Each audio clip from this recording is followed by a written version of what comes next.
Bueno, buenas tardes, queridos amigos. Bienvenidos a la charla de los oficios del cine, en esta ocasión con Carlos Flores del Pino, donde vamos a conversar un poco de la obra de Raúl Ruiz.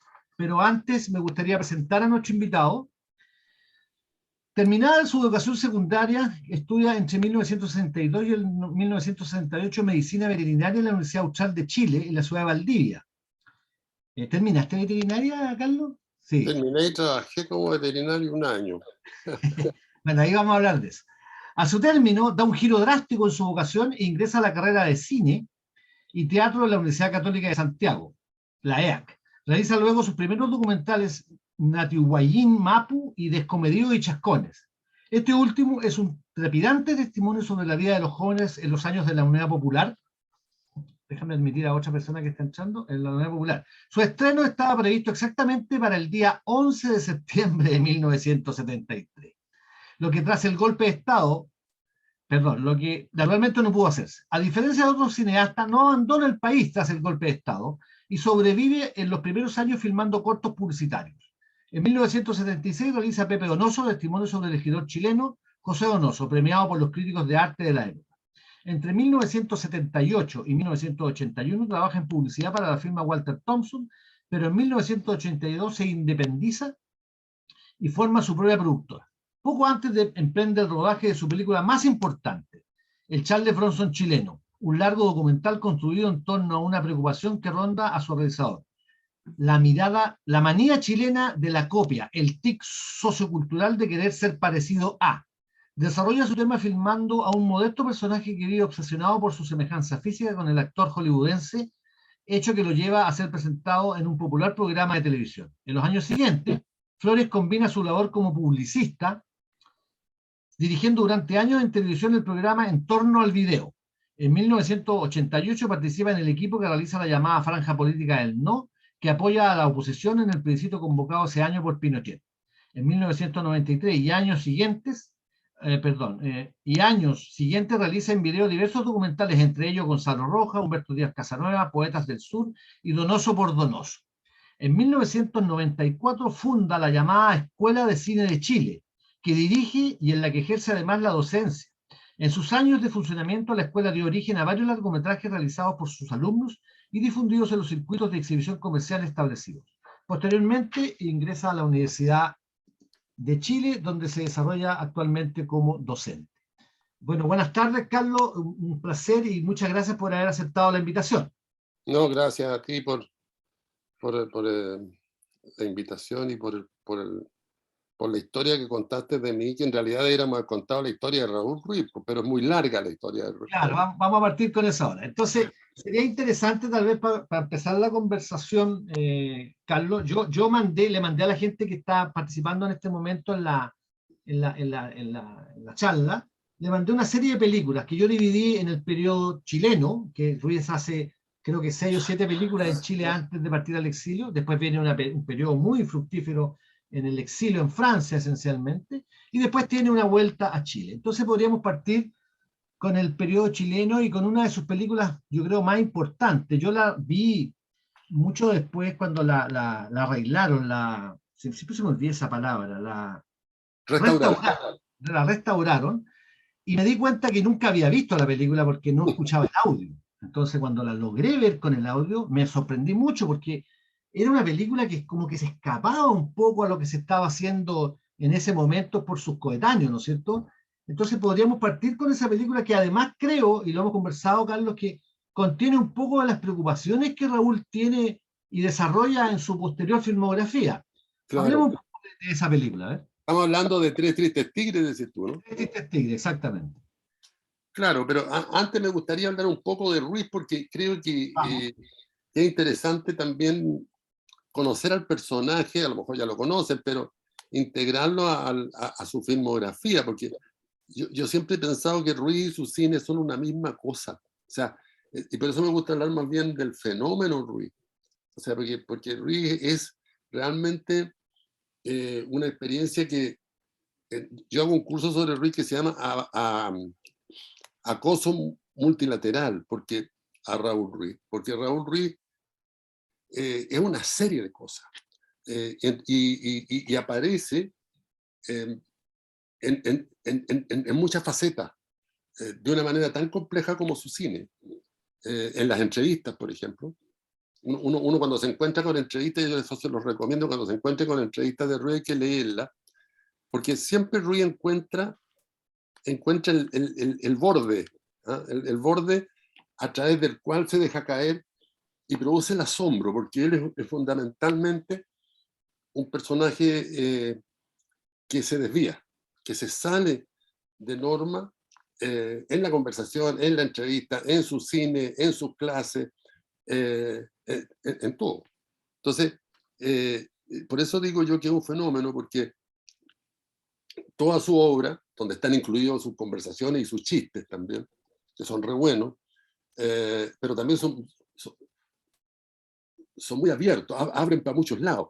En todo su espectro aparece un discurso que me parece a mí que es lo más importante de Ruiz, que está casi todas sus películas, de maneras distintas, claro, y qué es lo que me gustaría a mí marcar aquí, ¿ah?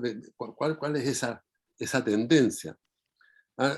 Entendiendo de que vamos a hablar sobre la obra larguísima de un cineasta que no le gustaban las canonizaciones.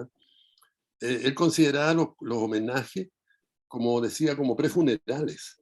¿Ah? Entonces, me decían, acá me acaban de invitar a no sé dónde, a una retrospectiva en el festival tanto, otro prefuneral. O sea, el tema de la muerte era un tema que le andaba revoloteando siempre. De hecho,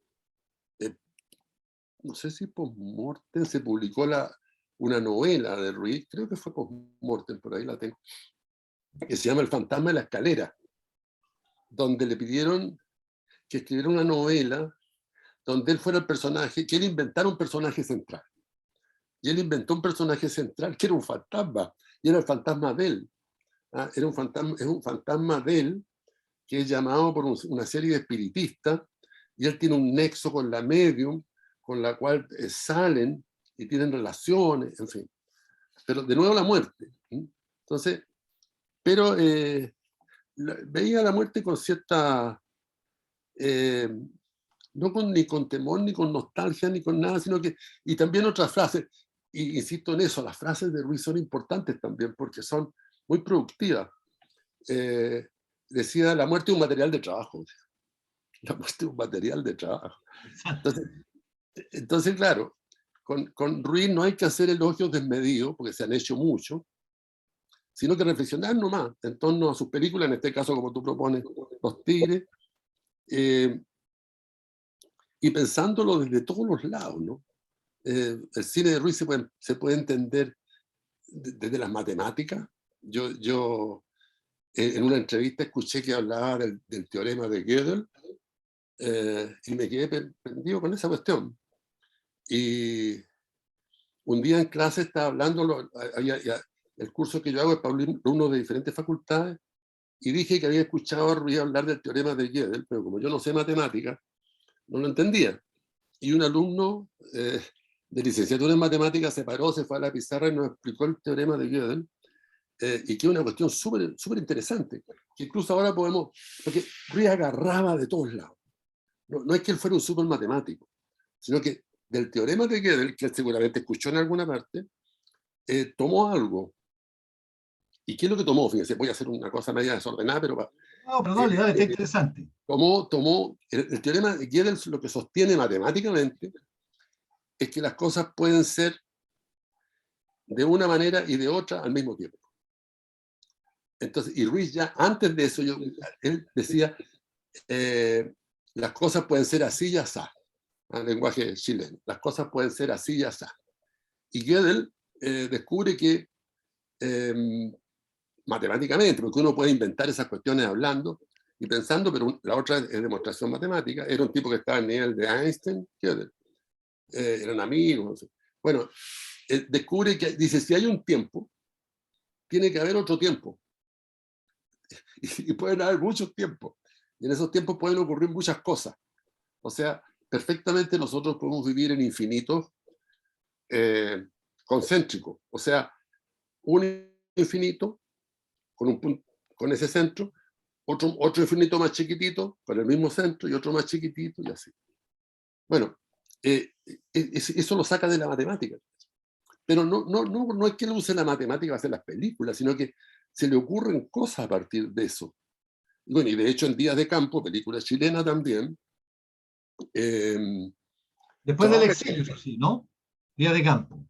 Días de Campo, ahí trabaja el tema, de repente hay un personaje que es protagonista, que está en los tiempos modernos, y de repente se cruza con él mismo cuando era joven, en la casa de campo que tenía. Hay una conversación entre un médico y este señor, entonces, en los tiempos pasados, digamos, porque se va a morir una criada que tienen que adoran, que es la Virginia Castro, que se llama Paulita, la criada. Entonces le dice, oye, ¿cómo se va a morir? ¿Por qué no le ponen penicilina? Pero si la penicilina todavía no se ha inventado, le dice. Ah, pucha, siempre se me olvida, dice. Entonces, él toma esta cosa de los tiempos, bueno, y ahí hay un montón de películas donde están los tiempos cruzados. Entonces, conté esta anécdota porque Ruiz se puede pensar desde la matemática, desde la filosofía, desde la música, desde de las artes visuales, desde la conversación vulgar de bar. ¿Ah? Incluso hay gente que dice que Ruiz no es barroco, sino que es barroco. Porque los bares son un campo de reflexión también, sin que Ruiz sea un alcohólico ni un borracho. Era un tipo que le gustaba el bar como fenómeno donde ocurrían cosas y le gustaba el folclore y la política y el chiste y la anécdota, muchas falsas, muchas anécdotas que se cuentan de Ruiz que no son verdaderas. En fin, entonces digo todo esto porque este conjunto de elementos, el mito también, construye el fenómeno Ruiz. Y eso es lo que hace interesante Ruiz, ¿ah? La multilateralidad que tiene. Bueno, pero vamos a... Claro, por ejemplo, en el caso de Tres Tristes Tigres, que es una película que yo he escuchado de algunas personas, que él estaba un poco desconectado del discurso político, que se estaba haciendo un cine profundamente político. Si tú miras bien esa película, yo creo, puedo estar equivocado, no sé qué piensas tú, para mí la película Los Tristes Tigres es profundamente política, o sea, hay Por supuesto. una contradicción entre el proletariado y la gente, y la burguesía súper fuerte, que está Claro, expresado en ese... pero no es ese el punto. ¿Eh? No, no es el punto, obviamente, pero... Sí, también es, pero yo creo que lo político en el cine de Ruiz es que él se enfrenta a un modelo narrativo hegemónico desde que comienza, desde La Maleta, desde el Tango el Viudo, que no lo terminó. En fin. Él discrepa con el modelo hegemónico de narrar. ¿Cuál es ese modelo hegemónico de narrar? El del conflicto central. ¿Qué significa esto? Que toda narración, como ustedes lo deben haber visto ya muchas veces, toda narración tiene un bloque, que puede ser una persona, puede ser un país, puede ser un montón de gente, en fin, que quiere conseguir algo. Y otro bloque del otro lado que quiere conseguir lo mismo o quiere que estos tipos no consigan eso. Entonces, en la medida que estos van buscando ese algo que quieren y estos otros que están tratando de impedírselo, se van a acercar y de repente van a chocar. Y se va a producir ahí la gran conflagración en la que unos ganan y otros pierden. Y una vez que se produjo ya la definición de quién perdió, que generalmente son los blancos, occidentales, etc., una vez que se sabe quién perdió y quién ganó, la película termina. Esa es una estructura, pero es una estructura que determina un modo de pensar, ¿no? y que es la base de la cultura en la que nosotros estamos. Eso es lo que Ruiz le llama el paradigma industrial cultural. Eso es Hollywood. O sea, si ustedes se fijan, no hay ninguna película de Hollywood que no funcione así. La tiranía del conflicto central habla él, ¿no? ¿Cómo? La tiranía del La conflicto central. tiranía del conflicto central. O sea, si tú no estás en esa estructura, lo más probable es que quedes fuera. Y aquí es el drama de todas las cinematografías pequeñas, ¿no? Porque es un negocio que están dando. Y uno puede ver los libros de guión, Maquis, Borg, en fin, todo, dicen que a los 20 minutos tiene que haber un plot, un punto de giro, y eso va a desarrollar la parte del medio de la película, que es la evolución, donde se va a producir el gran conflicto. Ahora, ¿qué es lo que tiene de malo el conflicto central? Lo malo que tiene, bueno, entre otras cosas, es que focaliza todo en un punto. Entonces, el resto de las cuestiones que ocurren, que no facilitan, que no alimentan este tremendo encuentro que se va a producir, no sirven. Todo eso queda afuera. Todos los personajes contradictorios. Entonces, ¿qué es lo que termina pasando? Que los de acá tienen un objetivo claro, los de acá tienen otro objetivo claro, tienen una voluntad, tienen un trayecto claro, y mientras más claro sea el trayecto y mientras menos cosas hayan que interrumpan esa claridad de objetivo, en fin, más grande va a ser la conflagración, mejor va a ser la película. Dentro de este público que la película de conflicto central construye. Entonces, ¿qué es lo que ocurre? Que se produce una expulsión del mundo del cine de un montón de cuestiones que tienen que ver justamente con la inestabilidad. ¿Qué es lo que, por ejemplo, mencionaba recién el teorema de Gödel? O sea, en el conflicto central las cosas no son así y asá al mismo tiempo. Las cosas son así o asá. Porque los de aquí, para los de aquí, es un poco lo que pasa en política, ¿no? Las cosas son distintas. Y es lo que hacen los periodistas. El tema del conflicto central es una armazón cultural que nos cubre en todos los lados. Si ustedes se fijan en los programas periodísticos, están diseñados para que los políticos, ahora digo los políticos, porque los estoy viendo a cada rato, peleen. ¿Ah? Incluso, ¿y usted cómo le contesta? ¿Sí? O sea, todo lo que no sea conflicto queda afuera. Bueno, Ruiz lo que hace, muy tempranamente, a lo mejor todavía sin mucha claridad, en Tres Tristes Tigres, es salir del conflicto central. O sea, eludir ese conflicto central. Entonces, al eludir el conflicto central, empiezan a aparecer personajes que no tienen una voluntad clara, como todos nosotros, te fijas. No tienen un objetivo claro. Son personajes que están dudando. Y entramos a un mundo lleno de incertidumbre, que es que es la que niega el conflicto central. El conflicto central nos pone en un mundo donde hay buenos y malos, y siempre ganan los buenos, y hasta luego. ¿Ah? Y resulta que no es tan así. ¿Ah? Entonces, Rui empieza, y entre este tigre se ve con mucha claridad, porque uno no sabe quién es. O sea, no hay un conflicto central. No es que no haya conflicto, hay miles de conflictos. No, y además los personajes están deambulan y tú no sabes claramente para dónde van, como que no pasa nada, pero pasa todo. Exactamente. No pasa, claro, pasa todo. Ahí aparece el tiempo. Willy Taller contaba, hacía una asimilación muy bonita con respecto a esto, pensando en la Mafalda. Hay una tira cómica de la Mafalda, donde está la Mafalda sentada ¿cómo se llama? En la calle, en la acera, mirando.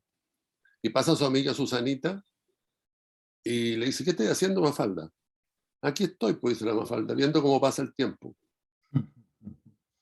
Algo parecido pasa en las películas de Ruiz. Y eso no puede pasar en la película de Conflicto Central, porque la película de Conflicto Central inventa un tiempo, que es un tiempo económico. Todo lo que nos sirve al conflicto para afuera. Entonces, desaparece la atmósfera, desaparecen los pequeños conflictos que son los que te nutren y que construyen a los personajes. Y aparecen estos personajes maníacos, ¿no? Que solamente tienen un objetivo: vengarse, encontrar a la mujer amada, robar el banco, ganar la guerra, etcétera, etcétera. En cambio, entre Tristes Tigres, los personajes no saben muy bien a dónde van.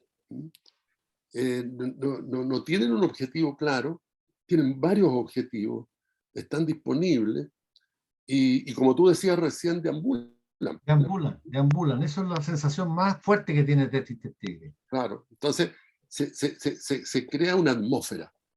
Uno entra en una atmósfera y al mismo tiempo, como lo dice Ruiz, al no haber conflicto central, entonces Ruiz lo que hace es que da vuelta la película. ¿Ah? El mundo al revés, que es una constante. Hay dos constantes en Ruiz que están en casi todas las películas, el cuerpo repartido y el mundo al revés. ¿Ah? Entonces el mundo al revés en este caso es, él pone delante, como saca el conflicto central, pone delante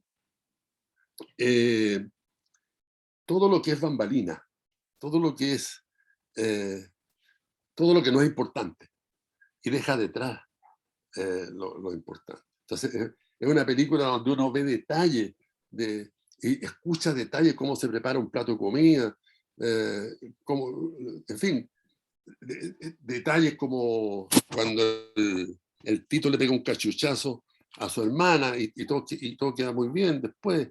En fin, son detalles que van construyendo personajes infinitamente complejos como somos los personajes de la vida. Ahí Entonces, hay otro elemento, Carlos, disculpa que te interrumpa, y ahí hay otro elemento, Carlos, que tiene que ver con una cosa que yo creo que Ruiz nunca abandonó, incluso en el periodo francés, que es la utilización del humor, pero no entendido como la comedia, sino que el humor como medio sarcástico, no sé, ¿qué opinión te merece esto del ¿Se uso puede del hacer algún humor? comentario, no? ¿alguien Espera un está, segundo, Eri. ¿alguien estaba comentando algo? Sí, lo que pasa es Eri, que espérate un segundo que desarrollemos esta idea y de ahí damos la pasada, Pero siempre quiero hacemos que, así. algo déjalo. todavía sobre el conflicto central. Dale, a ver. Claro, en una entrevista que yo vi, él decía, resulta que una tarde tomando sol en una plaza, que era un momento maravilloso, una persona tomando sol en la plaza, que podía ser un momento maravilloso para esa persona, como no había conflicto ahí, no había historia.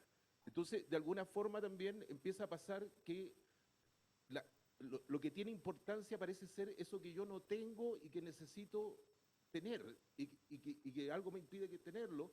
Y eso es muy cercano también a una ideología del consumo, ¿no? O sea, de que empieza a ser importante todo lo que yo carezco y empieza a tomar valor esa lucha por conseguir cosas y se pierde todo ese otro espacio de mirar una puesta de sol que es gratuito, de disfrutar de ver pasar el tiempo, como decía usted también, que es muy es gratuito, ¿no? O sea, de alguna manera él decía, o en esa entrevista por lo menos, de que más que los contenidos de la película era la forma en que se contaba la película, ahí estaba la ideología y así nos metían una manera de cultura donde lo importante empieza a ser todo aquello de lo cual yo carezco y que tengo que luchar por conseguirlo. Eso se vuelve lo importante de mi vida y todo eso que tengo gratuitamente deja de tener importancia, ¿no? Cosas simples también. Sí, claro. Lamentablemente te escucho bajito, pero te entendí casi todo. Efectivamente, bueno, por eso esa anécdota que contaba Willy, ese detalle que ponía Willy a la conversación de la Mafalda que está viendo cómo pasa el tiempo, ¿no? Porque, entre otras cosas, el cine es un depósito de tiempo y cuando uno va al cine lo que hace es olvidarse del tiempo. Uno le entrega el tiempo a disposición del cine y por una hora y media o dos uno se olvida del tiempo, que es olvidarse de la muerte, ¿no? Que es olvidarse que somos finitos. Entonces, ahí el cine de Ruiz hace todo lo contrario. ¿No? El cine de Ruiz no te succiona, ¿no? No te saca. Incluso Ruiz lo que hace es construir su narración de tal manera que el espectador se dé cuenta de que está viendo una película, ¿no? Eso que él llama el efecto butaca, ¿no? Que el espectador sienta la butaca. Porque cuando el espectador siente la butaca, puede pensar junto con la película. Pero volviendo al tema del chiste que decías tú, Ruiz decía que lo que él hace no son chistes, decía, son tallas. Y él hace una diferencia, porque la talla correspondería al efecto que hace el tallador, el artista tallador, que irrumpe. y que abre, y que genera una forma. O sea, no es el chiste por el chiste, es una talla. O sea, todo esto, enfrentar el conflicto central, el salirse de esta condición que el conflicto central impone, y que le impone porque el paradigma industrial cultural la impone, es el efecto político del cine, esencialmente. Más que haya burguesía o proletariado, que también hay, pero esencialmente Ruiz va mucho más allá, o sea, va a la proposición de un modelo, de un cambio en el modelo narrativo, que no es otra cosa que un cambio en el modelo perceptivo, que no es otra cosa que un cambio en el modo de ver el mundo. Y eso es un hecho político muy trascendental y muy importante, que lo hace un personaje que desde Chile, te fijas, con unas peliculitas baratas y todo eso, pero que ha, para usar la palabra de moda, contaminado a mucha gente. Y por eso que Ruiz se define en una entrevista por ahí como, dice, yo soy un cineasta viral. Es decir, porque te infecta, te fijas, te va instalando, y la influencia que Ruiz ha tenido en la generación joven que está haciendo películas es muy grande, porque lo que él plantea es un cine extremadamente contemporáneo. Y digo contemporáneo porque que está de acuerdo a los tiempos que estamos viviendo. O sea, es un cine que se pone a la altura de los personajes. Y trata de construir operaciones materiales, operaciones audiovisuales que sean capaces de sostener estas emociones que estamos viviendo hoy día, que no son las mismas que vivíamos hace 50 años. Por eso el cine tiene que modificar su modelo narrativo. Entonces, dale. no, eso. Entonces, por eso la salida del conflicto central es un hecho político extremadamente, porque en el fondo la salida del conflicto central es también el rebelarse contra la unidad. Fíjate, la idea de la unidad. O sea, no hay unidad posible. O sea, lo que hay es multiplicidad. Que a lo mejor esta multiplicidad de aquí, esta unidad de acá, pueden llegar a juntarse, etc. Pero digamos, la idea de la unidad es una idea absolutamente complicada porque termina dejando fuera un montón de gente, y un montón de ideas, y un montón de sensaciones, y un montón de emociones que no caben en esta unidad. Por eso Buñuel, que está muy cerca de Ruiz, decía, ¿cómo decía? Decía, comprender es empequeñecer, decía Buñuel. Precisamente porque cuando yo quiero comprender algo, y de repente, bueno, esta cuestión va aquí, esta cuestión va acá, esta cuestión, chuta, pero esta no me calza, la otro. Y esta cuestión no va a ser tan interesante, pero la tengo. O sea, es que un poco lo que pasa en la política, ¿no? Que inmediatamente te cuento la talla de la política primero, que esa cuestión que yo la viví muchas veces en política, estuve metido en política mucho, que de repente cuando algún compañero empieza, podríamos decir, a salirse del conflicto central en la reunión, y empieza a meter cuestiones que no están en el centro de la conversación, inmediatamente aparece alguien que dice, votemos, compañero. ¿Ah? Entonces, claro, votemos, compañeros, significa que van a quedar fuera un lote de gente que tiene pequeñas observaciones que a lo mejor no son tan pequeñas, y van a ganar lo que van a ganar. En fin. O sea, ya te miro el tiro para darte la palabra, Francisco. Sí. La idea del conflicto central involucra mucho, eso es lo que quiero decir. No, pero y además acabas de describir una posible escena de una película de Ruiz. Esto que acabas de describir sería una escena que a mí siempre me ha dado mucha risa el cine de Ruiz. Y antes que darte la pasada, Francisco, aquí hay una deuda que nosotros tenemos, que es con las películas chilenas se conocen súper poco. Yo las he visto casi todas, en copias malas, por ejemplo, Nadie dijo nada, es un tremendo peliculazo, pero no la podemos ver porque no está en ninguna parte, o qué sé yo, La Expropiación. Claro. Nadie dijo nada, pero está en muy malas condiciones. La están arreglando, se supone, pero la anécdota de Nadie dijo nada, Es extraordinaria, es buenísima. si me equivoco, es la idea de unos poetas que deciden hacer un viaje, casi una película de ciencia ficción, ¿no? que hacen un pacto O con sea, el diablo, claro, deciden para venderle el para que alma el para diablo, saber, para que el claro, diablo les diga cuál es su futuro literario. claro, si van a tener algo, alguna trascendencia poética en el futuro. Por eso se Claro, llama Nadie dijo nada. claro. No, pero espérate, Francisco había pedido la Vale, palabra. Francisco. Sí. Ah, ¿Qué decir? Del conflicto central, claro, por un lado, ¿se escucha? Muy mal. Muy mal.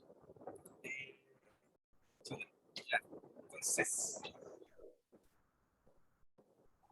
La otra vez te pasó lo mismo, Francisco, con los audífonos mejor parece. ¿y ahora? Ah, hoy sí, pues más, muchachos. Ahora sí. Ya. Dale. Lo del conflicto central, por ejemplo, claro, entiendo lo que se dice, no sé si lo he visto mucho en el cine chileno últimamente, el, el, eh, lo- el- el corte del conflicto central, lo que se ve es full conflicto central, digamos, muy narrativo, todo, como que no veo que se rompa, digamos, eso, que es muy político, como decía Carlos recién, es igual, Ruiz empezó con esto desde Tres Tristes Tigres, digamos, eh, porque era un, no sé, un iluminado, qué sé yo, o un rebelde, o que quería ir en contra desde que empezó a hacer su cine, o era una persona particular, digamos. También lo era, yo igual he escuchado muchas anécdotas de Ruiz, no es charlatán, eso, a Jodorowsky se le dice charlatán, pero sí de Ruiz se hablaba mucho de que inventaba historia, en el ambiente literario también, o, o eso que en una entrevista esa con Barkin que dice que, que se había leído Umbral, esa obra de De Pilo Yáñez. sí, em, Umbral, que son como 5.000 páginas, cada tomo de 1.000 Claro, páginas, él, cuando hablaba de que no era necesario leer los libros completos, había que, claro. Janemar, sí. Sí. Ahí Y, permíteme un paréntesis. Él tenía un chiste muy bueno ahí. No sé si ustedes lo van a entender porque la gente de mi edad lo entiende muy bien. Él decía, yo una vez le pregunté, porque Ruiz hablaba de física, hablaba de esto, entonces yo decía, Raúl, ¿a qué hora tenéis tiempo? Es que yo adivino el parpadeo, decía él. ¿Y por qué no? Es difícil que entiendan el chiste de la gente más joven, la señora se ríe atrás, porque ese es un tango. Yo adivino el parpadeo que las luces a lo lejos sí. indican con el brillo. Entonces él decía que él adivinaba el parpadeo. Entonces, ahí hay ¿te cachai que todos los chistes de Ruiz tenían Un- un, una doble ironía, así como tenían un... un, claro, como se dice, tenían un qué, tenían su qué. Porque Sí. adivinar el parpadeo significa, entre otras cosas, que también lo conversé yo con él, significa que tú no tenés que leer, y en ese sentido es muy desmitificador, no tenés que leer, si tú querías hablar de Nietzsche o querías saber de Nietzsche, no tenés que leerte 5 tomos de los textos de Nietzsche, sino que lo que tenés que hacer es pescar en Nietzsche lo que te sirve a ti, para lo que a menos que tú seas un filósofo que enseña a Nietzsche, que es otra cosa. Pero si tú eres un cineasta, de repente encontráis 2 hojas de Nietzsche, o a lo mejor lo leí entero, pero en ese sentido el adivinar el parpadeo. Entonces él conectaba a Nietzsche con Gödel y con este y con el otro y construía en el fondo estructuras nuevas, distintas a las del conflicto central. Perdona, pero me pareció bueno traer la frase el adivinar el parpadeo. Sí. Notable, es muy propio esa, y que es lo que él trabaja también, digamos, de la chilenidad, de estos entendimientos raros, de este humor. Yo, con lo que envió Ricardo de las películas, estaba viendo, empecé a ver la telenovela Errante, y en realidad, claro, uno podría decir que tirar de las mechas es, digamos, los textos, realmente es una locura, podría ser uno, pero te mantiene, a mí por lo menos, como entre que riéndote todo el rato, claro, sin conflicto central, como que no sabéis para dónde va a ir, pero a mí me entretiene mucho, pero igual estamos, yo mismo, por más que me guste ese cine, digamos, uno está ya imbuido, digamos, está como una cual droga, digamos, con el bombardeo narrativo y pa, así como es la narrativa del conflicto central e industrial y qué sé yo. Más que nada ahora como lo difícil y lo valiente que es lo que hace Ruiz, quizás por eso es tan bacán, digamos, por la valentía de, de irse tan al otro lado. Y ahí está el problema que uno pensaría, si quiere hacer películas, pero ¿y dónde quedo? Porque la industria, o sea, ¿dónde me meto si lo que se consume es lo otro, digamos? Claro. ¿Cómo logro hacer algo entretenido también si estamos todos tan grabados con consumir conflictos centrales, digamos, o películas rápidas? Se me va a aburrir el público, digamos, si hago una cosa... Bueno, seguramente a Ruin le importaba muy poco, digamos, quizás. O sea, yo creo que le importaba, pero él tuvo, como tú usaste la palabra, valentía. Yo creo que eso fue. Él fue lo suficientemente valiente como para seguir adelante con su idea, ¿no? Que yo creo que en el comienzo todavía no la tenía absolutamente configurada. Eh, Nomás, ponte estaba tú, el caso de Tres Tristes Tigres, para ver un poco lo que tú acabas de decir. En el mismo año 67, 1967, que se dio Tres Tristes Tigres, se dio una película que se llamaba Ayúdeme usted, compadre. Una de las películas más malas que yo he visto de la historia del cine chileno, hecha por Germán Becker. Una película realmente... no tengo nada contra Germán Becker, pero digamos, hablemos de la película, no hablemos de Germán Becker.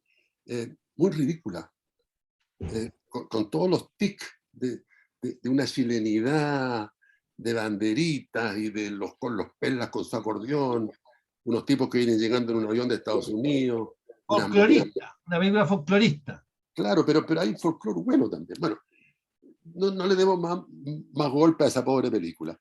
Bueno, esa pobre película consiguió 250.000 espectadores en el año 67. Y Ruiz consiguió 7.000 espectadores con Tres Tristes Tigres. Siendo Tres Tristes Tigres una película, hasta el día de hoy, muy aplaudida, con mucho texto escrito. O sea, entonces ahí hay una cosa, la Verónica Cortines lo ponía así, decía, el capital cultural y el capital económico. O sea, el que tenía el capital cultural, ahí era Ruiz. El capital económico estaba con Germán Becker. Y Germán Becker ganó la pelea de la economía, digamos, con una película que hoy día nadie la conoce, y que si la conocen se van a reír porque realmente es mala en serio. Y en cambio Ruiz, Tres Tristes Tigres, una película que se puede dar en cualquier lugar y todo el mundo queda muy asombrado de la película. Entonces, ahí hay, y bueno, y Ruiz, atravesado con Ayúdame usted, compadre, en Palomita Blanca, mete unos chistes contra Ayúdame usted, compadre. O sea, él quedó traumatizado con esa cuestión. Pero sabía perfectamente, porque es que, mira, Ayúdame usted, compadre, si tienen ganas en YouTube, escriban Ayúdame usted, compadre, y les van a salir unos pedacitos, creo que al comienzo, que es la ciutiquería más grande. ¿Sí? Es muy interesante verla, porque ver cuál era el plan que había con el cine, ¿no? Que era construir una chilenidad limpiecita, una chilenidad impecable, donde los rotos son los perlas. No sé si conocen a los perlas, que son unos tipos rotos, pero limpiecitos, y con acordeón y guitarra que vienen llegando a Estados Unidos, etcétera, etcétera, etcétera. O sea, negar las capas que hay, ¿no? En fin, bueno, pero ahí está esa contradicción, que Ruiz la vi desde el comienzo. Fíjate que la maleta no la terminó porque mucha gente le dijo que esa cuestión no servía para nada.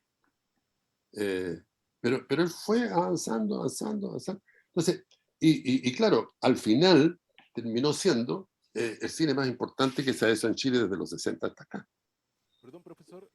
Oye, Tres tenés que hablar más fuerte, Eddie, tenés que hablar más fuerte.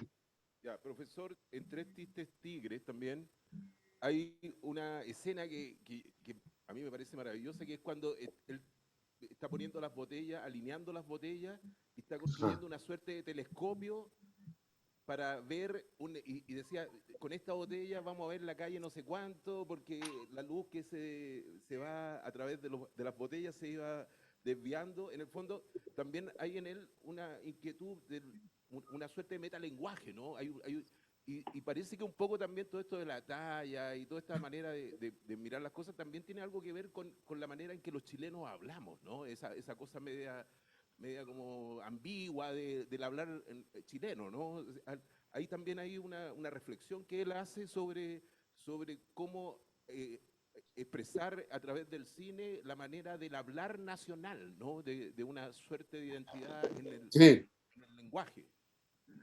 sí, sin duda. Deme un segundo porque para decir que estoy en... Aló, Ana Julia, estoy en clase.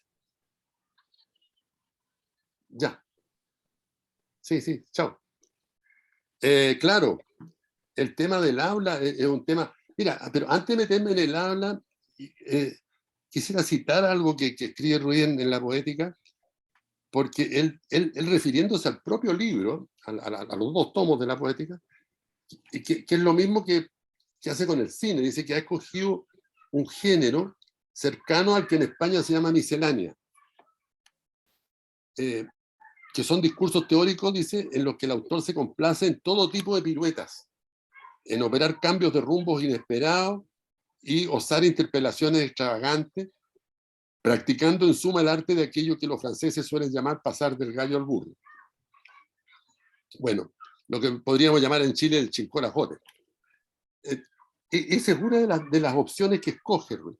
Y ustedes se fijan que en Tres Tristes Tigres pasa lo mismo. Como no hay conflicto central, o sea, al salirse del conflicto central, la película se puede armar como de miles de maneras. Entonces, la película son fragmentos, por ejemplo, el que mencionaba, no me acuerdo cómo se llama, este hombre que escuchábamos despacito. Eddie. ¿Cómo? Eddie. Lo que decía Eddie, de la secuencia de Lucho Alarcón con las botellas. O sea, pequeños módulos que se van agregando y que van conformando algo que no tiene unidad, porque esa es otra cosa que rompe Ruiz, la unidad.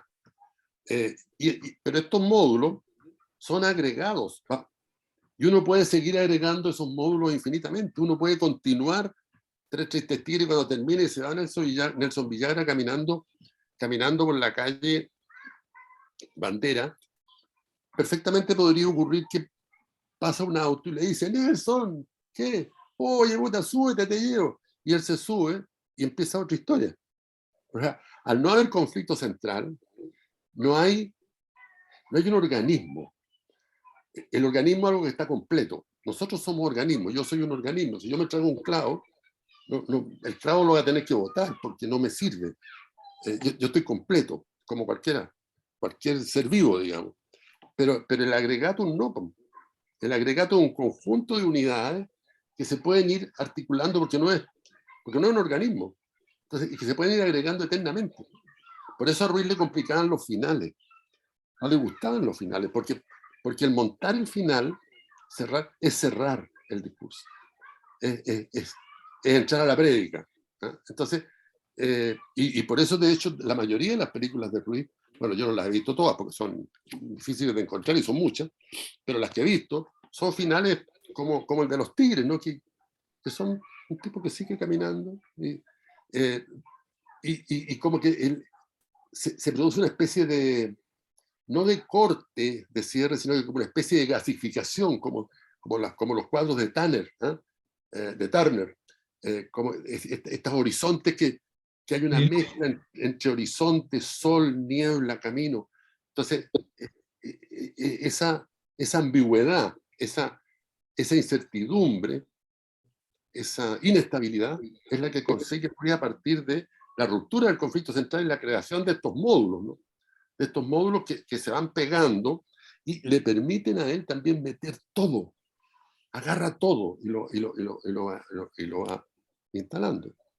En ese sentido, Carlos, como para volver al conflicto central que planteé al plantear las películas que compartí para que vieran, una segunda película que es Palomita Blanca, y posteriormente hace una película que es como bisagra, ¿no? Que es Diálogo Exiliado, que es su llegada a Francia. Podemos hablar de esas dos películas. Ahí toma la novela de Lafourcade y no la respeta en absoluto, ¿no es cierto? Yo no sé si eso fue un conflicto muy grande con el escritor, no sé qué pasó ahí, no tengo el detalle, pero ahí también de alguna manera hay una historia, que es la historia de esta chica que se enamora de esta Claro. chica que se enamora de este burgués, pero lo rompe, ¿no es cierto? Hay un ejercicio interesante. Sí, bueno, ahí en Palomita Blanca, Ruiz mantiene la misma estructura. ¿Ah? Porque Palomita Blanca también es un conjunto de unidades, de módulos pegados unos con otros. ¿Ah? Incluso en Palomita Blanca, con más razón, hay dos módulos ahí, que uno es el striptease, no sé si han visto la película, pero que hace Nelson Fuentes, cuando están en el grupo este que invita a las niñas en calzoncillo y se sacan la ropa y se quedan en calzoncillo. Secuencia en la que no está la protagonista, además. O sea, es una unidad absolutamente independiente. Bueno, Ruiz caminaba para allá, incluso decía, voy a hacer películas donde los planos van a ser una película completa. O sea, eso es lo que llama la función alegórica. O sea, son unidades, como la unidad de las botellas entre Tigre y otras, en este caso, que son autónomas dentro de la película. O sea, en esta línea de la multiplicidad, de romper la unidad, a la que obliga el conflicto central. Bueno, ahí aparece Nelson Fuentes, que era el asistente de cámara de Silvio Cagliostro en esa película, haciendo, no sé si vieron la película, pero él les rompe el encanto de la invitación a estas chiquillas que hacen estos tipos y hace les cuenta un striptease de una japonesa que él vio. Y en la medida que lo cuenta, va haciendo como que si él se estuviera sacando la ropa. Así. Bueno, que era una cosa que Nelson Fuentes hacía permanentemente, era un chiste que hacía él. Y Ruiz, inmediatamente, plum, lo pescó y lo puso. ¿Te fijas? El modelo estructural de este cine le permitía hacer todas esas cosas. Y esa unidad, estos tipos que invitan a estas niñas, que se sacan la ropa y quedan en el calzoncillo, pero fracasan, llega este tipo que cuenta el striptease y después se lleva a las niñas, en fin, sin que esté la protagonista, funciona perfectamente en la película. Porque la película se toca de otra manera. Son como pequeñas pelotitas que están adentro de un jarrón con agua, ¿te fijas? Que de repente se tocan, se separan, se juntan, que uno lee perfectamente. Y la otra secuencia magistral, que es de Palomita Blanca, que es el monólogo de Rodrigo Maturana. Eso te iba a decir, exactamente, entonces de eso me estaba acordando. Rodrigo es un personaje que hacía esos monólogos permanentemente. O sea, Rodrigo tenía la fijación de que con la botánica y con los idiomas, tenía unos diccionarios árabe-alemán, por ejemplo, que, a través del cual él estaba aprendiendo alemán y árabe al mismo tiempo, en fin, ese tipo de cosas. Y tenía ese discurso que Ruiz, por supuesto que lo observó y lo echó a andar en Palomita Blanca, en un monólogo absolutamente excepcional. Entonces, pero si Ruiz hubiera tenido una estructura de conflicto central donde hay estos gallos de aquí que están tratando de conseguir esto, estos otros de acá que están tratando, no le cabe, si lo que está haciendo un organismo vivo, no le cabe la secuencia de Maturana ni la secuencia de Nelson Fuentes. Le cabe porque lo que está haciendo él es un organatum, o sea, es una unidad sin fin, ¿eh? Que tiene un tipo de montaje que uno le puede seguir agregando cosas hasta el infinito, como los ikeko, como, en fin, como muchas cuestiones que no tienen cierre. Oye, Carlos, ya tu juicio, una cosita. Francisco, ¿quería preguntar algo? Sí, o sea, quería hacer un alcance con que podría ser parecido a la novela, digamos. A la novela, la gran novela, digamos, como cuando se habla del cuento, digamos, que es efectivo, y la novela es más, no es tan importante la historia principal, sino que son los matices que la construyen, digamos, el día a día, qué sé yo. Ahí como él hace películas sobre Proust, digamos, o sea, esa versión acotada, digamos, y podría entender que sería una construcción como la novela en ese sentido. Obviamente hay novelas narrativas, Exacto, super, claro. pero las grandes novelas, digamos, serían más etéreas y más... Las grandes novelas, incluido Proust. Claro, sobre todo, claro, sobre todo. Proust no trabaja solo en la línea del conflicto central. Claro, Evidentemente, claro que no. Sí. sí. Entonces, y por eso entonces esta idea de tener saltar del gallo al burro, ¿ah? Esta idea de la miscelánea, donde se van cruzando pequeños elementos que están aquí y allá. La miscelánea también era un tipo de dibujo que salían en la revista El Peneca, en el OK, ustedes no han visto. Que por ejemplo un tronco de árbol, con ramas. Entonces te decían, encuentra 4 figuras en ese tronco de árbol. Yo no sé, pero decía un tronco de árbol. Pero si tú mirabas bien, había un tipo con una pipa. Si lo mirabas bien, y de repente desaparecía ese tipo de la pipa porque así era la operación del dibujo, la dinámica, la gestáltica, y de repente te aparecía un racimo de uvas. Entonces, entonces, ¿qué es lo que hace Ruiz? Y esto es una cosa que la estudia bien Willy, que va a sacar un libro, Willy Tyler, que va a sacar un libro muy bueno dentro de poco, sobre Ruiz. Desobra, dice el Willy. Ruiz lo que hace es desobrar, al romper el conflicto central, al romper la unidad, lo que rompe el concepto de obra. Y al romper el concepto de obra, rompe el concepto de espectador, y rompe el concepto de crítica, y rompe el concepto de bueno y malo, etcétera, etcétera, etcétera. ¿Te cachai? Entonces, el fenómeno político que desencadena Ruiz es re grande. Entonces, a partir de justamente estas bases con las que él trabaja, ¿no? Una de ellas es esta, ¿no? De saltar, de poder saltar de un lado a otro, ¿no?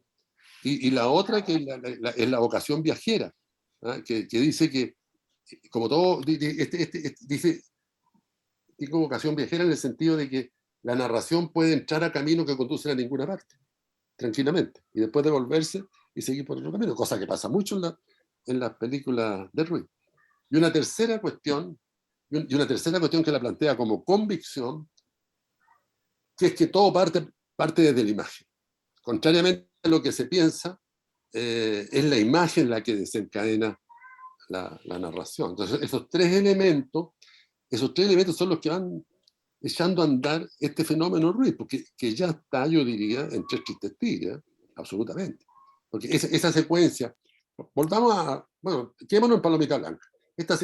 La secuencia de Fuente haciendo ese striptease, donde dos secuencias que hoy día podrían ser funadas por la ética adolescente de hoy.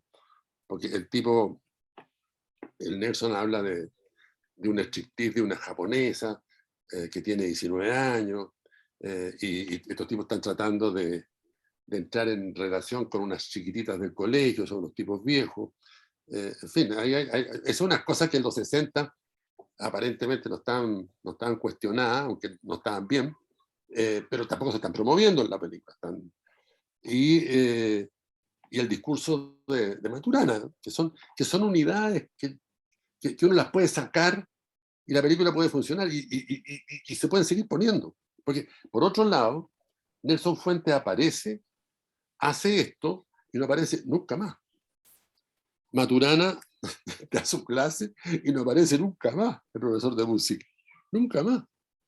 Entonces ahí aparece otra manera de poner en evidencia la estructura de las películas de Ruiz, que ya dijimos que no tienen conflicto central, que no tienen unidad, y Ruiz incorpora la idea del catálogo, la idea del... Ay, siempre se me olvida esa palabra. A ver si la tengo por aquí. Eran unas revistas que se sacaban grandes, que ya voy a acordar, que la sacaba Ferrocarril del Estado generalmente, que eran como catálogo.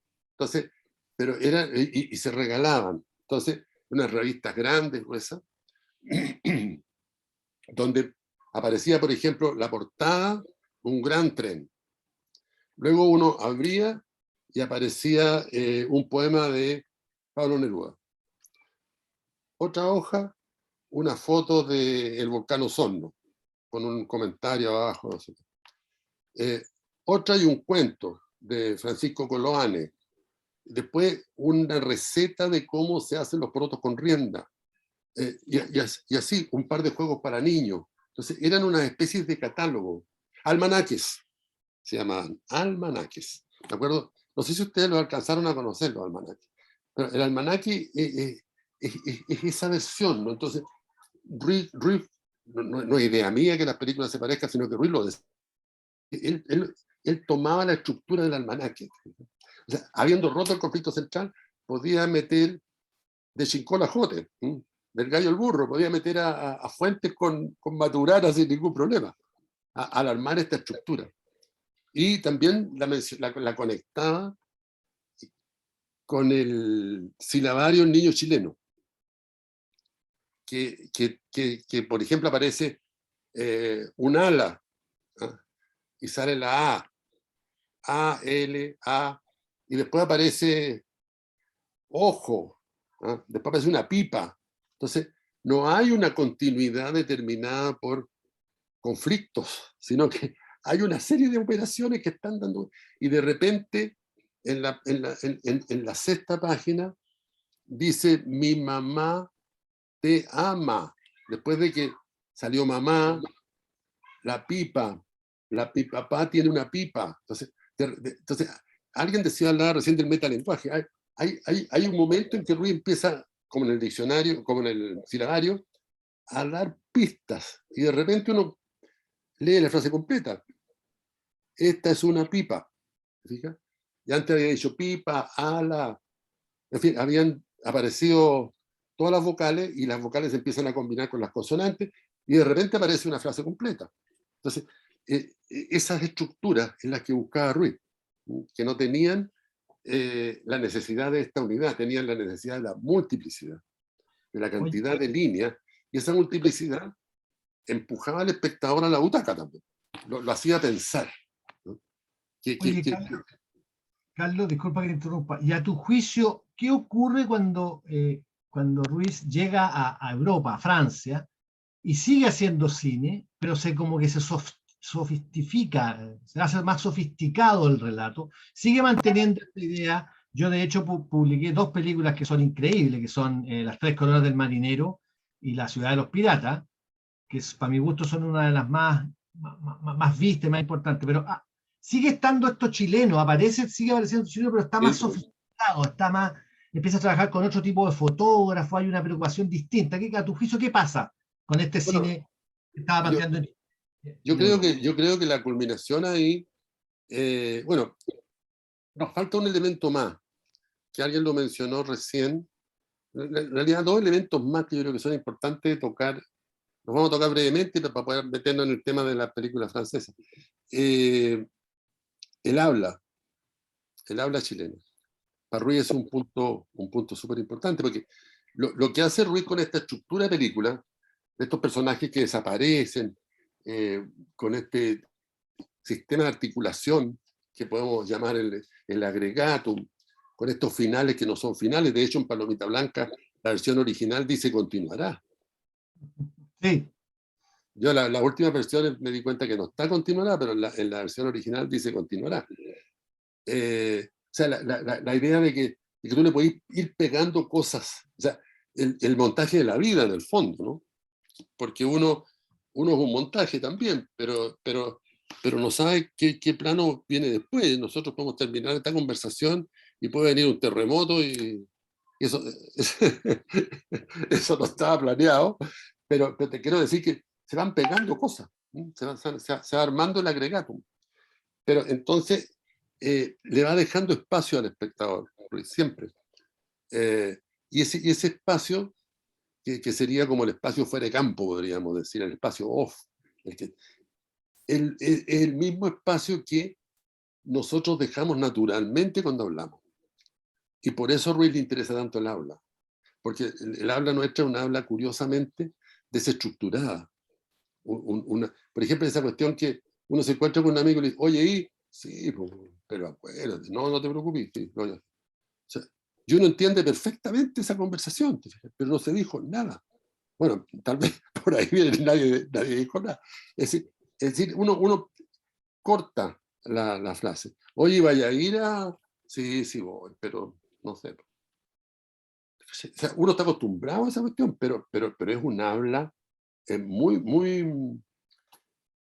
como lo dice Ruiz, un habla fuera de campo. El fuera de campo es lo que no está aquí, lo que está allá, pero que está influyendo en aquí. todo lo que está fuera de este campo, pero que influye en el campo, el fuera de campo. Bueno, el habla nacional tiene esa cosa, ¿no? Y esa cosa la lleva no solo al habla de los personajes, sino que la lleva a la estructura de la película, que es lo que más me interesa. Entonces, en Ruiz, es el modo, el decir de Ruiz en sus películas, es el modo de decir que él inventa. Y ese modo de decir él lo va haciendo crecer, lo va haciendo evolucionar, a partir de esta salida de la hegemonía del conflicto central. Y el otro punto, que lo pego con el del habla, porque el habla es parte de eso, para cerrar esta zona, digamos, es lo que Ruiz llama los estilemas. ¿Ah? Y él le llama estilema a algo que no alcanza a ser estilo, que está medio camino. Entonces, y que tiene que ir con una especie de cultura de rechazo, con una cultura de resistencia, que en Los Tigres está allá, y ahí hablaba mucho de eso, porque encontraba que el cine de la Unidad Popular que estábamos haciendo tenía que ver con un tipo de mundo popular idealizado, y estábamos rescatando una cultura idealizada, que era la cultura de los Inti-Illimani, de los Quilapayún, en fin, que era fantástica, pero era fantástica precisamente porque había eliminado todo ruido, porque había comprendido. Y Ruiz lo que trata de encontrar es esta cultura de rechazo, este estilema, que corresponde exactamente a, como lo explicaba él, al choque que se produce cuando el ciudadano agotado de tener que ser sometido a un estilo de vida, a un modo de moverse, a un modo de sentir placer, en fin, casi de manera inconsciente, rechaza esa cultura oficial. El gallo que escupe en el suelo, que se emborracha, que tiene esta movida media chorá, que la televisión la pone como chistosa, pero que en realidad es una señal, que es la que solamente puede captar la cámara, ¿cierto? Eso no hay literatura que la incorpore. Solamente la puede captar la cámara, y ese sería el trabajo más político del cine de indagación que él hace, ¿no? Y el habla es parte de eso. De hecho, lo que estás diciendo tú, la película con la que reacciona frente a ese fenómeno que dices tú, es el realismo socialista, de alguna forma, ¿no? Por supuesto, claro, claro. Los tipos se roban las cosas. Se roban las cosas. La fábrica ya la tomamos, entonces ahora es mía, pues me puedo llevar las herramientas para mi casa. Voy a hacer son mecanismos inconscientes de rechazo a una cultura que oprime. Entonces, Ruiz lo que le interesó es captar eso a través de la gestualidad. Porque tampoco se podía verbalizar esa cuestión, porque no es que el tipo dijera, no, me tiene aburrido esta cultura. No, el tipo no se daba cuenta de lo que estaba haciendo, pero lo estaba haciendo. Entonces, la cámara podía captar esto. Y el habla, en el habla también está. En el modo como se juguetea con la palabra, ¿te cachai? El chiste chileno, que tú decís una cosa, tú y yo conocemos, no sé si el resto conoce, pero a un personaje que se llama José Luis Arredondo, fue fotógrafo de tu película. Tú le decís fue fotógrafo de tu película, y él te contesta con una frase donde le mueve una letra y te la transforma en otra frase. O sea, José Luis era una bala para dar vuelta a los nombres de las películas, todo. O sea, ahí tenía una actitud estilemística. No se me ocurre ningún... Ah, sí, hay una película que se llama Oscuro Iluminado. Entonces, Arredondo le puso inmediatamente Oscuro y Mal Iluminado. O La Frontera le puso La Tontera. Por ejemplo, claro. Pero esos son mecanismos que no lo hace de mala voluntad, sino que es un gesto inconsciente, que es el momento en que se choca una cultura de resistencia a una cultura oficial que se instala. No sabía lo de La Frontera, La Tontera, claro, está bueno. Pero él no estaba hablando mal de la película, sino que estaba haciendo su chiste. ¿Me fijan? O sea, estaba reaccionando culturalmente como él se sentía cómodo. Entonces, bueno, los estilemas es otro elemento. Y él habla, por cierto, él habla como esa desestructuración de mundo, ¿no? Que es la desestructuración del habla, que nosotros manejamos casi de manera también inconsciente. Oye, retomando lo que te pregunté, entonces, ¿qué Ahora crees tú vamos para allá. que pasa en Francia? ¿Qué ocurre ahí? Entonces, bueno, ahí estas serían como las características hasta donde llega Ruiz, yo creo, pensando en su cine hasta el 73. Entonces llega a Europa, a Francia, y hace, ¿cómo se llama? Diálogo de exiliado. Diálogo exiliado. Que fue Bueno, amenazado a muerte, ¿eh? Después de la película. no, esa película le complicó muchísimo la vida, porque cuando tú decías Francisco Valiente, bueno, Raúl Ruiz parecía un gordito simpático, pero era un tipo bien jugado, ¿no? Porque hacer esa película en Francia el año 75 sería, no me acuerdo bien el año de esa película, pero no fue más allá del 75, donde el exiliado era un ser épico, y lo pone como una serie de frescolines, pues, Se roban la plata, maestro, así corta, se roban la plata. roban la plata, tan míticos, piensan que Chile va a caer la dictadura mañana, en fin. Y bueno, Ruiz ahí, la talla de Ruiz fue cuando le dicen, oye, esto es una película no sé qué de traidores. Él dijo, no, si esto es una película futurista, una película no tiene nada que ver con la realidad. Esto es una película... Bueno, en realidad el futuro le demostró Me demostró que tenía la razón. que tenía la razón. Es una película absolutamente notable, pero según él mismo explica, Diálogo de Exiliado son los mismos personajes de Nadie dijo nada, pero no necesariamente los mismos actores, sino que los personajes, digamos, la continuidad de los personajes de Nadie dijo nada, porque están los poetas también, y pero como es en español la película, y en ese momento aparentemente Ruiz no dominaba tanto el francés, que lo dominó muy bien después, entonces está el juego con el idioma también, ¿no? Que lo agarra rápidamente Ruiz, porque de repente hay un encuentro con uno y dice, oye, este gallo todavía no habla bien francés, se dicen los chilenos, todavía no maneja. Entonces, yo creo, pero esa película no fue una película tan importante, fue importante, es una gran película, pero fue jodida porque no se podía, porque en un momento de gran epicidad, donde el exiliado chileno era un personaje que lo estaba pasando mal, que andaba buscando apoyo, en fin, ponerlo en estas condiciones era complicado. Ahora, ahí también es una película de módulo, igual, donde se arman secuencias y donde el habla todavía sigue siendo un elemento súper... El habla sigue siendo después, incluso en el cine francés. Por ejemplo, en esta película Diálogo de Exiliado, hay una secuencia que a mí me gusta mucho, que están tres conversando. Creo que es la Carla Christie, no me acuerdo cómo se llama el otro. Bueno, el asunto es que están conversando, duermen todos apelotonados en un departamento chiquitito, y llega una francesa muy delicada, muy fina, muy educada y con mucho cariño, les empieza a decir que en francés que los niños están metiendo mucho ruido, corren por los pasillos y eso complica un largo discurso. Y el traductor, que está ahí al lado, que es un chileno que va a traducir, que es el único que habla francés del grupo, los otros están escuchando, después del largo discurso de la francesa, dice, los caros, weón, que están cuidando, eso es mucho ruido, pero no le hagan caso a esta vieja. O sea, el tema de la traducción. Los turcos, dice que son los que gritan. ¿Sí? Y ella sigue hablando y él va traduciendo, pero así. Entonces, ese otro tema también que después El techo de la ballena vuelve con ese tema de la traducción. Y que incluso que las cosas pueden significar de todo.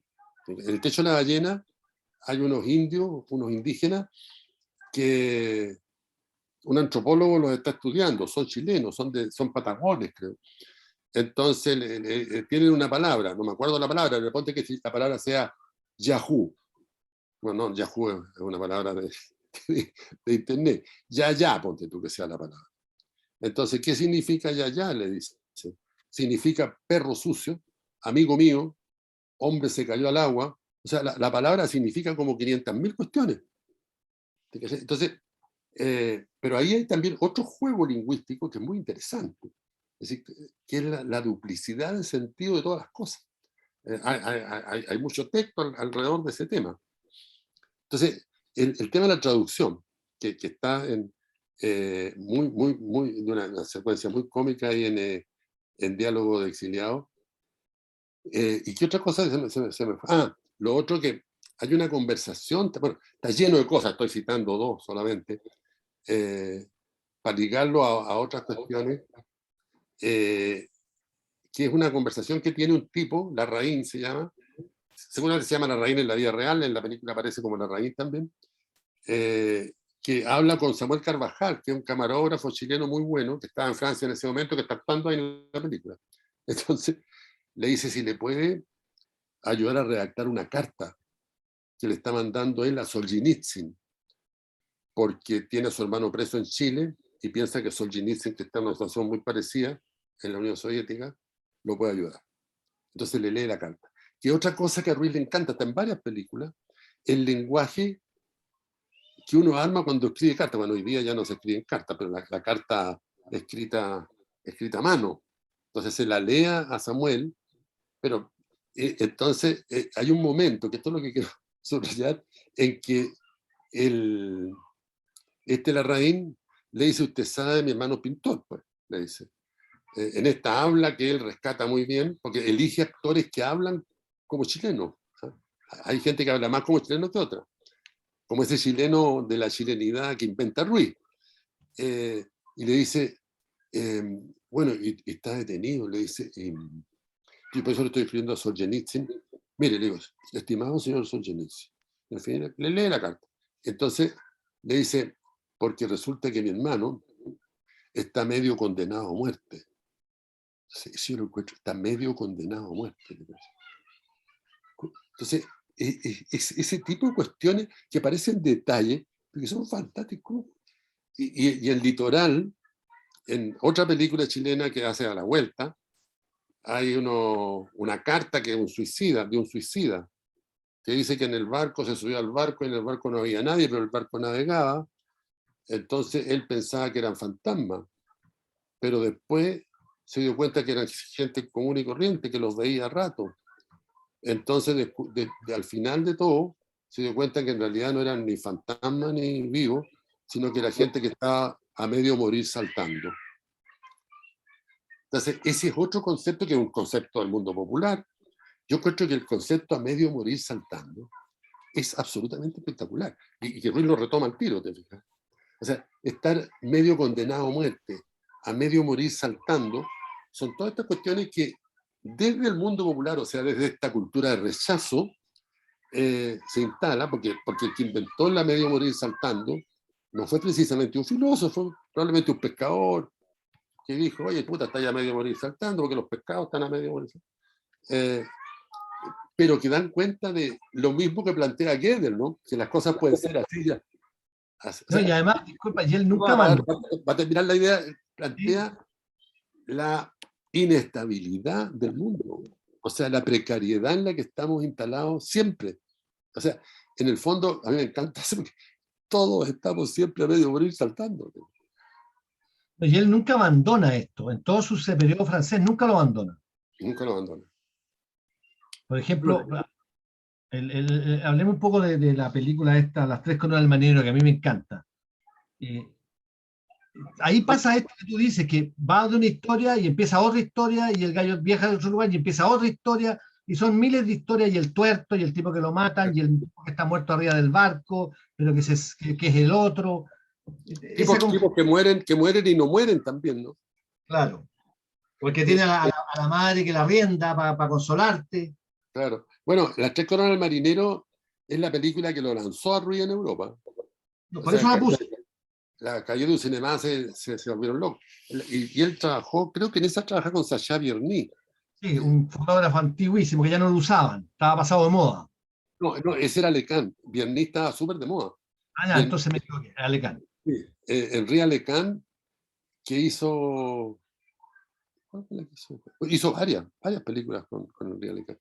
Pero Sacha Bierny había hecho películas con René, o sea, era un fotógrafo connotadísimo. No sé cómo Ruiz tenía esa capacidad también para conseguirse gente y cómo los conquistaba rápidamente, cómo los seducía. Porque eso es parte de la personalidad. Por eso yo decía al comienzo, Ruiz no es solo un cineasta, es un fenómeno, es un conjunto de cuestiones. Bueno, y las tres coronas del marinero también están estas cuestiones de barcos fantasmas, de tipos que se suicidan y después están vivos, entonces que resulta que es el gemelo. Es decir, hay un montón de elementos que ponen en acción este concepto del barroco, del trompe-l'œil, ¿no? del engaño al ojo. O sea, de nuevo, o sea, en el fondo también Ruiz está siempre instalando esta idea de que la claridad no es clara. ¿Sí? O sea, la nitidez no es nítida. ¿No?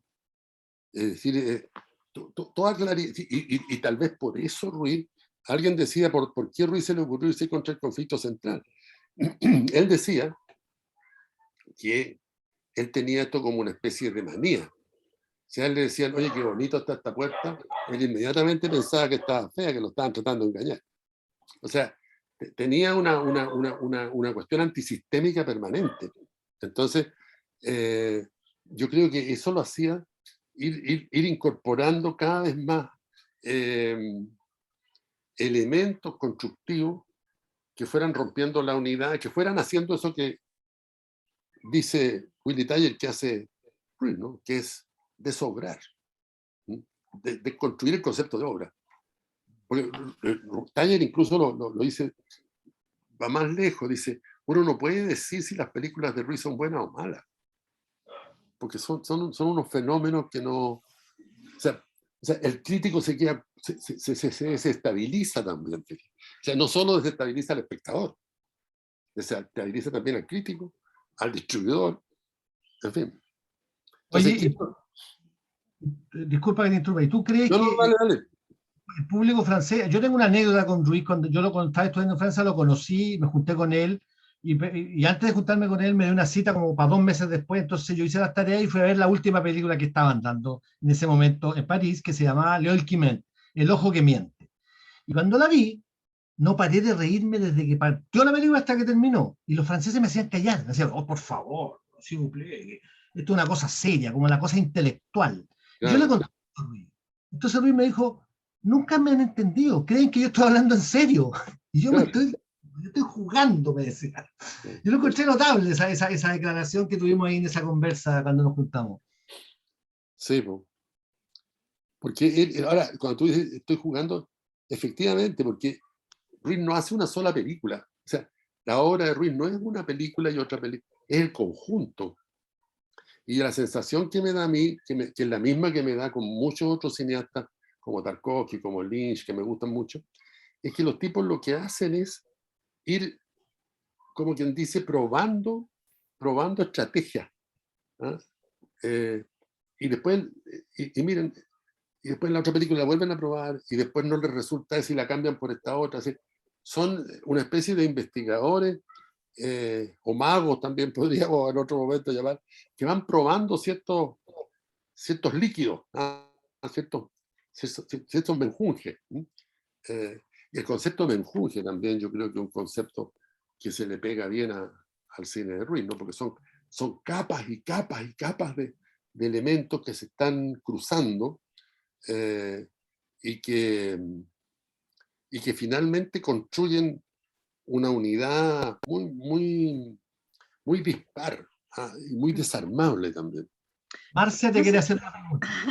No, yo quería, yo vengo del mundo de la literatura, entonces trato de alguna manera creo que hay ahí como una voluntad, como una compulsión a la creatividad que tiene que ver, como que se inicia con las vanguardias, ¿no? En donde el acto es más derogatorio. más que crear obras, estilos, es como que como que se pierde esa, la cosa de la razón, ¿cierto? Como o la cosa más dialéctica que tiene que, como decíamos también, bueno, cuando hablamos bueno, malo, o de que se tienen que resolver de alguna manera. Entonces yo lo veo, yo lo estoy recién viendo, yo lo odié cuando vi el Diálogo de Exiliados, lo odié porque estaba en una época complicada, claro, era como por denunciar, pero supuesto.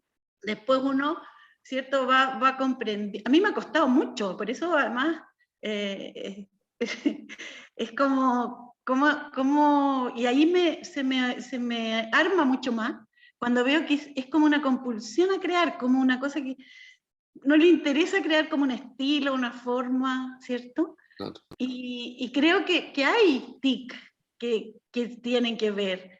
O sea, hay una novela que también es como el cine de Ruiz. Por ejemplo, cuando uno ve el libro de Manuel de Cortázar, son extractos de cosas que se van armando.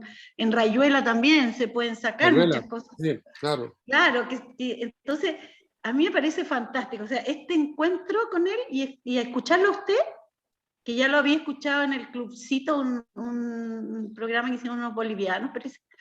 Sí, sí. Eso me ha ido acercando y cuando uno se acerca, es como que se enamora.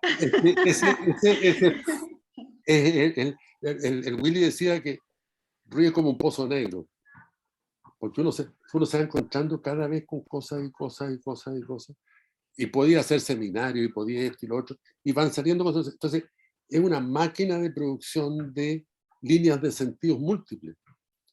Es tremendo. Ahora, se dice también, curioso lo que tú dijiste de la literatura, él es el más literario de los cineastas chilenos, probablemente. Sí, yo creo. Sí. Y justamente Waldo Rojas, que era su partner, su vecino, su amigo, su hermano, lo define como poeta. Dice que es muy poético. Yo te iba a decir, perdón, yo quería decir al principio que lo encontraba su cine más cerca de la poesía que de la novela. Sí, pues. Claro, porque la poesía no tiene conflicto central, no tiene... se abre mucho más, ¿no? Exactamente. Ay, disculpa. Bueno, Ruiz vivió, o sea, lo que dice Waldo, Ruiz vivía se juntaba con poetas, todos sus amigos, no todos, pero la mayoría eran poetas, y gente de literatura, y él escribió también poesía, pero creo que se la mostró a un poeta chileno, no me acuerdo el nombre. ¿Cómo se llama este poeta que vive encerrado, que le faltan dientes? Uribe, Armando Uribe. Armando Uribe. Mira la característica que doy yo, qué horror. Claro, es que fantástico. Bueno, parece que se lo mostró a Armando Uribe unos poemas, y Uribe parece que le dijo algo así como cocinero a tus pasteles, una cuestión así, y lo tiró para abajo. Pero él es, o sea, porque poeta no es solo el que escribe poesía. Poeta o poetiza es ese autor que es capaz de construir elementos que hagan que el hombre se encuentre con el mundo. Generar un mundo que se te abra a múltiples... Exacto, claro, como lo dice Roja, dice, en cualquier esquina, dice, donde un tipo se encuentra con la naturaleza, en un segundo, ahí hay poesía. Bueno, y Ruiz es eso que también describe Roja. Dice, el poeta no es un sujeto, el poeta es un espacio donde ocurren cosas. Y las cosas que ocurren están no adentro de él necesariamente, están a su alrededor y están en el lenguaje. Y lo que hace, lo que hace es que el poeta hace que en ese espacio ocurran cosas. Solo lenguaje. Solo lenguaje. Como lo otro es solo imágenes. Sí. Exacto. Entonces es muy bonito porque Ruiz vive como poeta. O sea, porque el poeta vivir como poeta no significa andar con el pelo largo o con una mirada lánguida, sino que tener una mirada poética del mundo, ¿no? Una mirada cruzada. O ¿cómo se llama esa a través? Como cuando la gente en el campo afina la guitarra de otra manera. Traspuesta. Tener una mirada traspuesta del mundo. Ese es un poeta, el que tiene la mirada traspuesta. Pero puede que escriba, puede que no. pero ser poeta en ese sentido es algo muy, muy productivo, porque esos tipos no andan agarrando a paro a la gente en la calle. Como decía Joró, que si a los pacos le enseñaran ballet, no andarían agarrando a paro a la gente, a la gente en la calle. Genial, claro. La Mistral dice que el poeta es el que tiene una pajita en el ojo. Exactamente, claro. Por eso la poesía no es broma, la poesía es una cuestión súper importante. Entonces, bueno, Ruiz trabaja desde ahí. Y hace poco me llamó mucho la atención porque en un documental sobre Tarkovsky dice lo mismo. Dice Hitchcock es poeta, dice, no es cineasta. Yo soy poeta, dice Tarkovsky. Shakespeare es poeta. O sea, no hay ningún artista que no sea poeta esencialmente. O sea, no hay ningún arte que no tenga el componente de la función poética del lenguaje. Y Ruiz ahí se mueve, pero... De hecho, se llama poética, tu lenguaje se llama poética, por algo se llama poética, ¿no? Claro, claro. Bueno, entonces yo creo que ese es un punto muy, muy central en el cine de Ruiz. O sea, y por eso que Ruiz se podía desplazar del cine a la instalación, de la instalación a la novela, de la novela. Y finalmente sacó el libro de poemas, pues. Se llama Duelos y Quebranto. Duelos y Quebranto. Duelos y Quebranto es el plato de porotos con tocino que comían los pobres judíos cuando les tocaba salir de viaje, los judíos conversos, y que todavía rechazaban el jamón. Entonces les servían un plato de duelos y quebranto que en ese momento no se llamaban así, sino que era porotos con chancho, que para ellos eran duelo y quebranto porque tenían que comérselo para que vieran que efectivamente se habían convertido al cristianismo y no eran todavía judíos religiosos. Carlos, y llegando ya un poco para ir en la parte de la recta final, cuando Sí. Ruiz vuelve a Chile y hace un cine que en el fondo mira a este país desde la distancia, y hace una cantidad de películas que no tengo en la memoria cuántas son, pero son varias, ¿no? Sí. Donde hace como una especie de análisis de Chile, usando todo esto que hemos hablado, pero en el fondo está reflexionando sobre Chile, incluso hace actuar a personas que no son actores, a ti te hizo actuar. Sí, ¿Podría yo contarnos tal vez cómo? trabajé en Días de Campo y en Litoral. Podría contar qué pasa con ese cine, pero además contarnos un poco la parte del área chica, digamos, cómo te dirigía como actor, qué te pedía, si te pasaba un texto. No te pedía nada. Porque en el fondo él llamaba a actuar a gente que era amiga y que sabía que los iba a parar ahí. O sea, él quería que se parara ahí un tipo que era como yo, o como Manuel Silva, o como el Nacho Agüero, como todos los que nos juntábamos. Y además, bueno, yo en Días de Campo fue una película que la gocé mucho porque que me encanta, porque fíjate que Días de Campo es una película que él conecta, primero toma a un autor nacional, que a mí me llegó a dar vergüenza cuando me lo mencionó porque yo no lo conocía, Federico Gana. Tú que vienes de la literatura lo tienes que conocer a Federico Gana. Pero Federico Gana no es Pancho Colón, claro. ni es José Donoso, Claro. Bueno, Ruiz lo conocía. Y tomó dos cuentos de Federico Gana. Tomó Paulita. Y el otro creo que se llamaba Días de Campo. Sí. Y lo fusionó y armó la película. Entonces, una película muy barata que se filmó con una cámara mini bebé de este porte. No, yo creo que una igual que tengo ahí, pero no te miento que es de este porte. Y el sonido era con unos micrófonos que a él le habían recomendado en Francia, que lo hizo como Zavala. El sonido, unos micrófonos que eran de los micrófonos de los discursos, que eran como dos micrófonos así, que los recibía otra camarita chiquitita, no los recibía un grabador, sino que los recibía la camarita. Y ahí corría el sincrónico. Bueno, ese era para empezar, una cuestión. Y toda la filmación se filmaba desde muy temprano. A las 12 llegaba un asistente con una copa de vino tinto, que se la da a Raúl. Eso se llamaba el cañonazo a las 12. Ruiz siempre Siempre estaba inventando esas cuestiones. La gente del ingenio, Genial. el cañonazo, las cosas. Y bueno, y después se almorzaba con toda calma, una conversa nutridísima, porque en el fondo era un grupo de amigos que nos juntaban a conversar. Bueno, y también se filmaba la película. Y Ruiz iba midiendo, decía, ¿cuántos minutos llevamos? 30. Ah, estamos bien, decía, 2 tomas más y nos vamos. Porque él sacaba la cuenta que en 10 días tenía que hacer 1 hora y media, entonces tenía calculado su sistema. Y como a las 5, al parrón, a seguir la conversa, en fin, pero todo esto muy discreto. Qué buena. No, era fantástico. Y las instrucciones que te daba era cero. A lo más, el texto que te lo supiera, pero tampoco, yo trataba de aprendérmelo bien de memoria, pero creo que no te daba mucha indicación. Yo era un papel secundario, pero tampoco le daba mucha indicación a los papeles importantes. De repente te hacía algunas correcciones a lo más lento o algo así, pero no había... Perdón, pero el texto estaba bien. El actor lo dice igual a cómo estaba narrado, o se Sí. transformaba mucho ahí, o No, mira, era estricto. era estricto en algunas secuencias.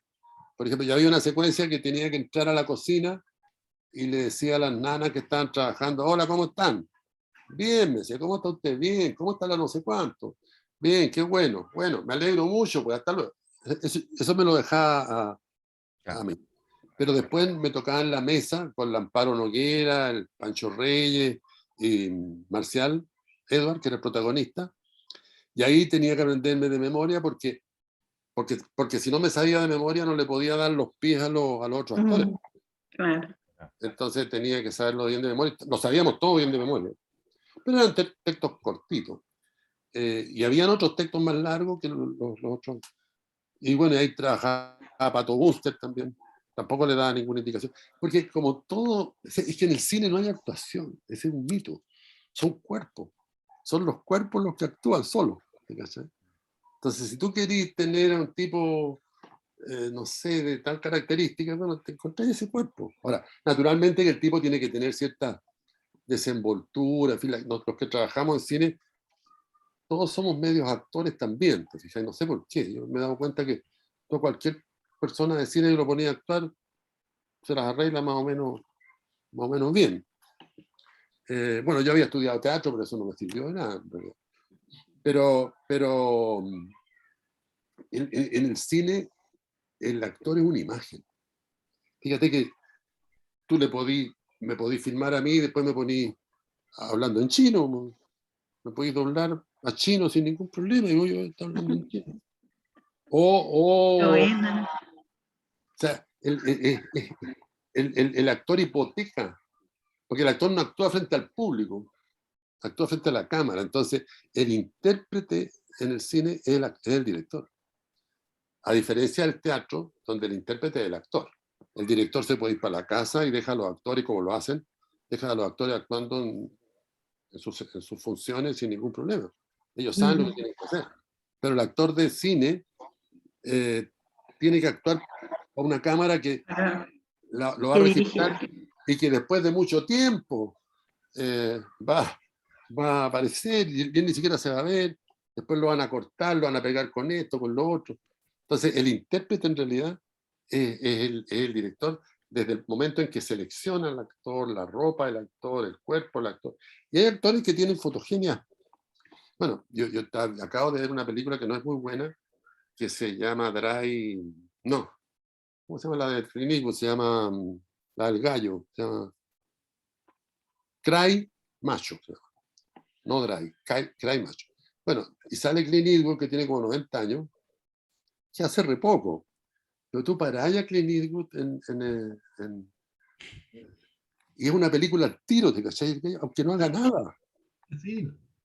Entonces, porque ahí se están cruzando muchas cuestiones. Uno ve a Clint Eastwood y ve las películas del bueno, el malo y el feo, y lo ven a Harry el sucio, y lo ven... Entonces, que ese es el gran problema que tenemos los chilenos con respecto al cine. El cine americano uno ve... O sea, cuando uno ve una película, no ve una película, ve un montón de películas. y un montón de situaciones. Oye, y habría que decir también algo que no se ha mencionado, como para ir ya finalizando, esa capacidad que también es un arte, yo creo, en Ruiz, de hacer 3 películas, o sea, para hacer la cantidad de películas que hizo, el gallo estaba en 3 películas al año, o sea, filmaba 3 películas al año, no paraba de filmar. Entonces ahí hay un arte de producción, una capacidad. A mí me contó en esa conversación que él postulaba unos fondos, que increíble, Francia, la cultura, unos fondos donde si tu película iba a tener más de 7.000 espectadores, no podíais postular ese fondo. Tenés una película de experimentación. O sea, si la película no tenía que querer tener un gran éxito de público, y ahí te financiaban. Imagínate, ¿cuándo eso nosotros en nuestro fondo, ¿cachai? Entonces ahí hay también una sapiencia, una forma de conectar intereses para poder que la película llegue a puerto, ¿no? Es notable. Claro, porque él siempre se sabía mover muy bien en eso. Y además, yo creo que él tenía armado un sistema. Que eso es lo que yo creo que hay que aprender a hacer, eso es lo que hay que enseñar en realidad, porque a esta altura de la vida ya no se puede aprender nada. Eso es lo que hay que enseñar a los estudiantes. Armarse un sistema, construirse una voz. Y después con esa voz podéis bailar, cantar, hacer películas, escribir novelas, lo que sea. Pueden ser buenas o pueden ser malas, pero van a tener una línea, un estilo. Y ese estilo se va a ir modificando, que tampoco se queda fijo. Y Ruiz tenía eso. Ruiz cualquier cosa la sabía hacer porque tenía una estructura funcionante. Él había encontrado su voz muy tempranamente. Él se mandó 100, ¿tú sabes eso? Escribió 100 obras de teatro. Eran ese tipo de tonteras que él decía, ya, desde esta fecha a tal fecha voy a escribir 100 obras de teatro. Y se puso a escribirle y creo que en los últimos años como que le estaba fallando el sistema porque no estaba llegando, entonces las hacía cortitas para llegar a 100. ¿Te fijas? Entonces tenía esa cuestión de ir creándose su... Bueno, pero eso tiene que haberle dado también un dinamismo. Bueno, de hecho, la maleta son 2 obras de teatro del dúo y Cambio Guardia. En fin, entonces yo creo que tenía esa mira, una entrevista que le hacen a Mecas en Estados Unidos en la revista Fortune. Y Mecas, no es la revista Fortune, es una versión nacional de la revista Fortune. Es una revista pituca chilena, un periodista entrevista a Mecas. Y después una entrevista re bonita a Jonas Mecas. Y al final, el periodista le dice, muy chileno él, ¿usted conoce a Raúl Ruiz? Y Mecas dice una cosa que para mí es una clave. Le dice, se queda callado. No le dice si lo conoce o no lo conoce, sino que le dice, Ruiz no puede hacer películas malas, le dice. Y ahí termina la entrevista. Ruiz no puede hacer películas malas, notable. Por eso, te fijas, es como los grandes autores. Ponte tú, vamos a hacer una comparación un poco ridícula. Picasso no podía hacer una raya mala, porque ya había descubierto un sistema que a él se le daba y que le servía a él. No significa que uno tiene que copiar el sistema. Y así pasa con todo. Entonces, lo que uno tiene que aprender es eso, aprender a construir desde sus propias habilidades un sistema que le resulte cómodo y que le resulte entretenido, y ese sistema hay que darle. De hecho, con lo que estabas diciendo tú, creo que Ruiz es el único chileno que tiene un número entero de cayeros de cinema dedicado a él. Por supuesto.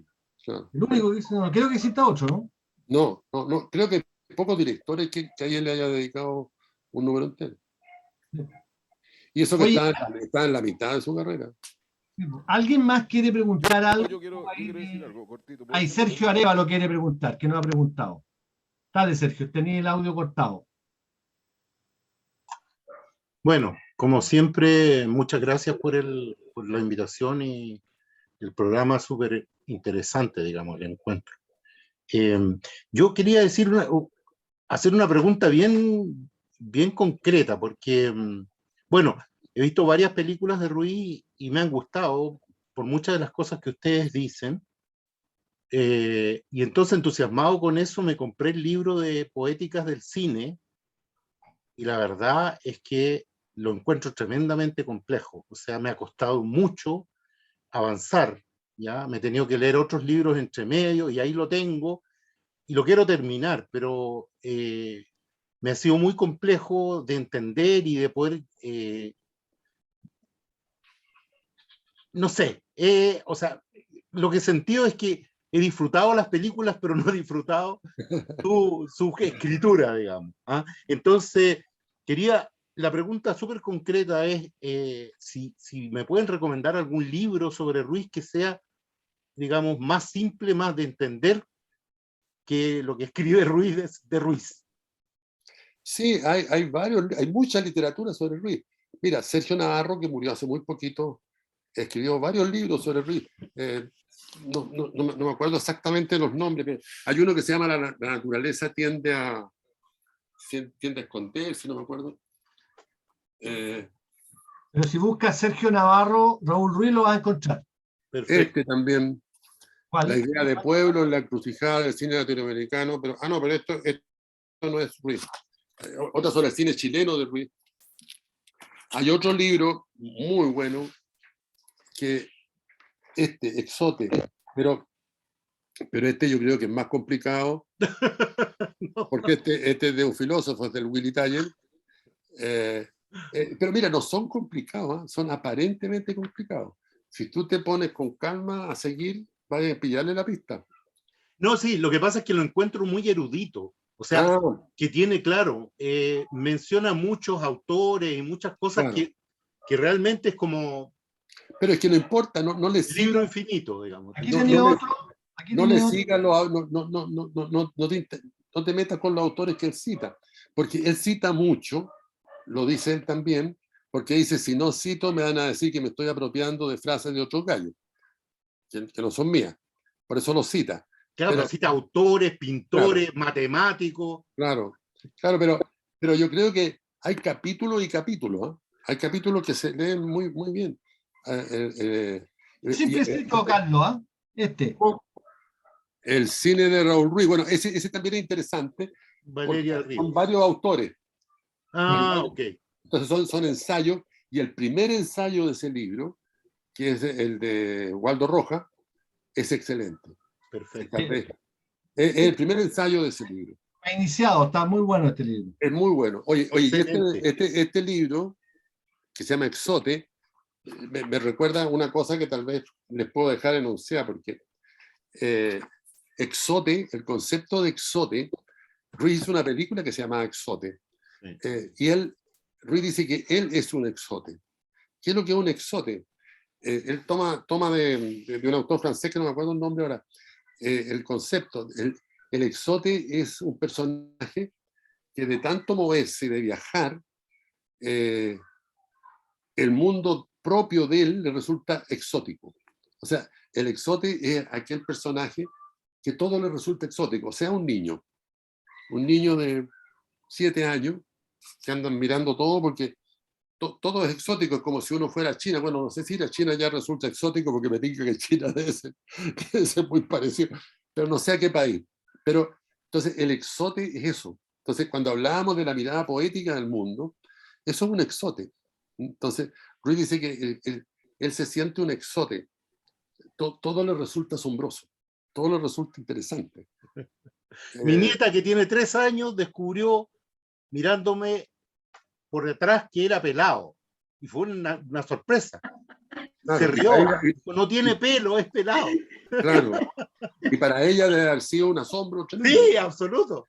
Entonces, ese Otro asombro, papá. Es él, pero hay una frase. ella es un exote, ¿te fijas? Exactamente. Y esa condición la vamos perdiendo. Esa condición no deberíamos perderla, porque es que lo que pasa es que aquí donde aparece... Entonces ahí aparece la lata. Claro, porque y aquí donde aparece la importancia de lo artístico, porque la importancia de lo artístico no es que ganemos el premio Nobel o el Oscar, sino que es que tengamos la capacidad de transformarnos en exotes, en poetas. El asombro. Claro, no perder la capacidad de asombro y aceptar de que las cosas pueden ser así y así. Todo esto nos transforma. Medio morir saltando. Claro, el estar a medio morir saltando, todo eso nos transforma en seres muy viables, en el sentido de que podemos conectarnos con otros y que podemos vivir unas vidas más justas y más entretenidas también, ¿no? Ay, me encantó. Y ahí trabaja el arte. Ahí Me es donde- encantaría invitarlo alguna vez a una clase mía, me encantó Cuando como quiera. profesor. Lo Ahí te doy el dato. encuentro genio como profesor, señor Flores. Ha Muchas sido gracias. maravilloso. Encantado. ¿Dónde haces clase, Marcia? En la UH, ¿Dónde? en la Universidad O'Higgins. Ah, y enseñas literatura. No, le hago clases a los médicos, a los enfermeros y a los, pero le hago o sea, le hago expresión oral y escrita en realidad. Ya. Ahora se llama alfabetización académica, así que meto de todo, de un cuanto hay, diría un chileno. De un cuanto hay. Y ahí vamos siempre a medio morir saltando. Oye, Bueno, Carlos, esa es otra frase buena, de un cuanto hay. De un cuanto Es que nosotros tenemos muchas frases y bueno, Ruiz las pesca y las mete de nuevo en las películas para que no se pierdan, porque son construcciones mentales. De un cuanto hay. Imagínate qué es lo que significa de un cuanto hay. Fantástico. Oye, Carlos, y además la frase que dice, para ir terminando, la frase que yo la encuentro notable, que es cuando dice, cuando tú te has portado mal y te mueres, vas a resucitar, te vas a ir al infierno y te vas a convertir en chileno. Claro, Ese es el infierno, te vaya a reencarnar en chileno. te vas a reencarnar en chileno. Si te portaste mal y te mueres, te vas a reencarnar en chileno. Ese va a ser- Él tiene una relación, bueno, que es la relación de un exote, una relación de amor y odio con Chile. Bien compleja. Además chilote, pues, no es chileno. Además es chilote. Pero tampoco es estrictamente chilote, él es de Puerto No, Montt. tampoco, sí. Pero debe tener, hay que Pero, buscar ahí. sí, pues, yo creo que él tomó de Chiloé cosas, escuchó. O sea, yo creo que basta con ser del sur ya para tener una mirada cruzada.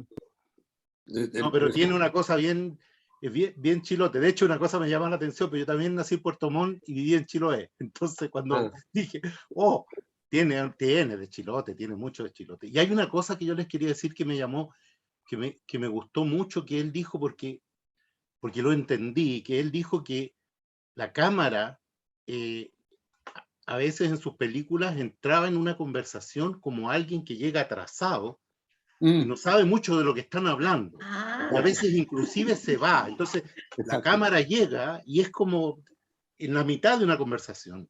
Y eso es muy genial, lo encontré. Es muy genial, y eso también eso viene de la literatura también. Una conversación en una novela no tiene que partir de cero. Que el gran error esta es una recomendación que siempre hacemos en clase a los estudiantes, que la cámara entre atrasada y salga adelantada. qué bueno. Porque si no, todo empieza, hola, ¿cómo estás? Bien, y aparece la falsedad. Espérate, oye, Carlos, y otra cosa que me gustaría citar también, que la encuentro genial, que una vez en una entrevista, no sé si te acordáis tú, decía que él cuando chico iba al cine, a las rotativas, entonces veía una película con Charles Heston y con no sé quién, que era de romano. Entonces quedaba dormido, tenía sueño, y despertaba en otra película de pistolero, donde también trabajaba Charles Heston, entonces eso quería él producir, esa extrañeza. Bueno, eso es igual, o sea, de ahí también aparece este sistema del agregatum, que eso es Leibniz, el concepto. Eso tiene que ver también con el silabario hispanoamericano y con el almanaque. Claro, volvimos al principio. Porque no tiene por qué haber una conexión. O sea, en el fondo lo que él hace es romper, ¿cómo se llama? La conexión causal. Claro. Como La cadena cuando causal. el hombre de la cámara también. Exacto, porque la cadena causal es necesaria para el conflicto central. Pero cuando no hay conflicto central, tú puedes trabajar desde otro lado. Entonces claro, decía eso de lo que se daban programas triples. Claro. Entonces se quedaba dormido en la mitad y después encontraba, entonces saltaba desde la Silvana Mangano bailando en arroz y se encontraba con el presidente Freire en la botonada de Piloto Pardo yendo hacia la Antártida. Claro. Oye, Carlos, ha sido fantástico la conversación. Estupenda, maravillosa. Qué bueno que les guste, me encanta. Muy muy, Damos las muy. gracias, Carlos, por esta... Maravilloso el profesor, un aplauso. Muchas Gran gracias. profesor, gran Gracias. profesor. Le damos las gracias. Encantado de estar aquí, pues. Bueno, estoy aquí mismo donde estoy, pero de estar conectado. Les avisaré la próxima charla que viene. Vamos a tratar de mantenerla hasta fin de año. Ya se me están acabando los personajes, pero irán a aparecer. Que Sí, venga de pues. nuevo el profe. Excelente. Hay mucha gente, hay mucha gente. Así que Bueno. les doy las gracias a todos los que estuvieron aquí hasta Muchas el final. gracias. Muchas gracias. Gracias a ti. Chao, Carlos, gracias. Que estén muy bien. Ah, muy bueno. Hasta la Un regalo. próxima. Chao, chao.